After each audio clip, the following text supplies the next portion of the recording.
Welcome back to another edition of Lighthouse Sea Fishing Tutorials. In this video, we cover a topic that perhaps is one of the most frustrating for many sea anglers: seaweed, and most importantly, how seaweed problems can be avoided. First, we'll be taking a very quick look at how floating seaweed can affect sea fishing. We'll then take a look at how you can predict when seaweed may be around. We'll then cover the all-important part: how to deal with weed when it is present. Finally, we'll highlight some of the positive factors of weed, which may surprise you. So let's jump straight in and take a very quick look at how seaweed can affect your fishing. Most sea fishing venues tend to be clear of seaweed for much of the time, but there are times seaweed can be found in large floating clumps, floating on the tide. This is when it can be an issue. The first way it can hinder your fishing is through masking your hook point, preventing fish from finding and taking your bait. The floating weed also often repeatedly hits and pulls on your line, causing false bites. As the weed pulls on your line, it is also common for weed to drag your rig out of place from where you initially cast. This often causes the rig to come inshore on the flood tide. The chance of it dragging your line increases as more and more weed accumulates on the line. Also, as this accumulation happens, there's a higher chance that the heavy weed on your line can cause a snag or break on retrieve. So how can we predict when seaweed will be around? In still or moderate conditions, weed sits undisturbed on the bottom of the seabed. During rough seas, the waves crash down on the weed with force, ripping clumps of weed out. This is especially true in reasonably shallow water around the coast. It's stronger winds, especially onshore winds, that cause the rough wave action.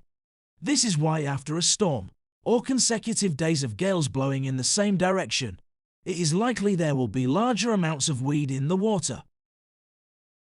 Tide also plays a major part in dislodging weed.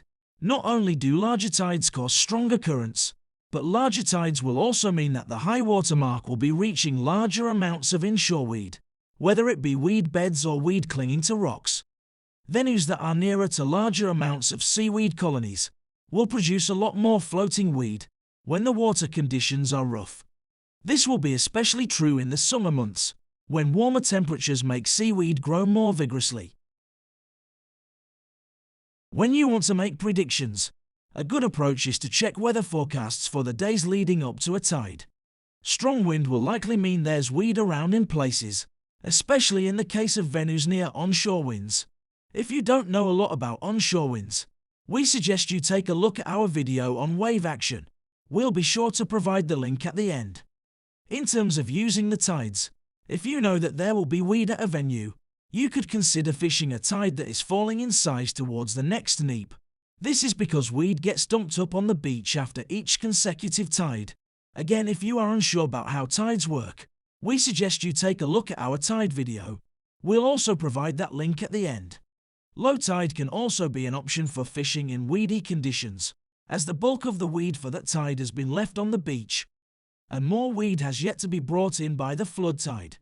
Social media can also be useful.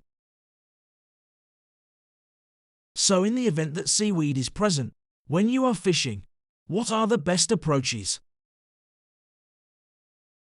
When your rod tips are set low on a tripod, more of your main line lays through the water.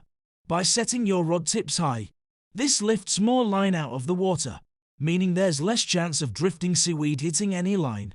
This also applies to setting up on a higher point of the beach.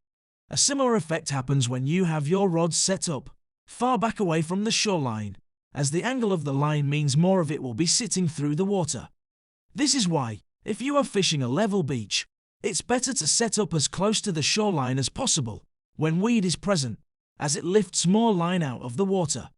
Another thing that weed tends to do is gather up closer in along the shoreline as the tide comes in, especially in gullies and other features.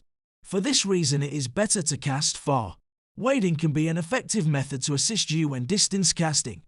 It can also be a wise move to rebait more often, just in case your hook bait has become masked by any weed. In terms of tackle, using shorter snoods, as well as less snoods altogether, will help avoid snagging weed and any tangles. Using thin wire hooks can aid in pulling free from any large heavy clumps, as can using a setup altogether that typically suits rough ground, such as stronger, stiffer rods, stronger mainline, say an absolute minimum of 18-pound breaking strength, and a decent shock leader or higher strength line that is stronger than your main line, which acts as a rubbing leader.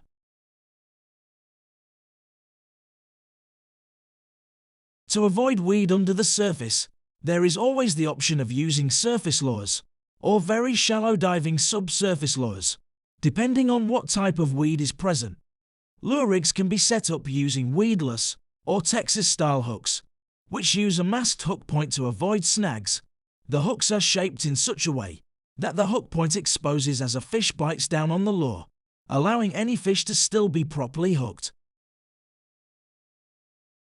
Surprisingly, there are actually some pros when fishing with weed present. In amongst floating weed, crustaceans, shellfish and baitfish are often hiding from larger predators. Fish will hunt and scavenge around and amongst this weed, knowing that they are in for a good chance of finding a meal, and will follow the drifts inshore to do this. Casting your bait just beyond the weed can put you in for a good chance of hooking a fish. It's all down to how well you can manage to evade the weed hitting your line. Hi guys, just a quick reminder. If you like my videos and find that you are learning some useful tips, please do remember to click the subscribe button just under this video. Subscribing is completely free. There's no sign-up process, as it's all done at the click of a button. Also do remember to hit the like button if you find a specific video interesting and helpful. Doing these things really does help support the channel and allows me to keep making more and more helpful videos that will hopefully make your sessions that much more enjoyable. Thanks so much, guys. If you would like to know about how wave action or tide affects more than just weed, check out the links showing now. You can also visit the Lighthouse Sea Fishing Tutorials channel page to find dedicated videos on how to catch a specific species, as well as many other sea fishing related topics. Simply click the channel name below this video to browse our channel page. Thanks again for watching. See you soon, guys.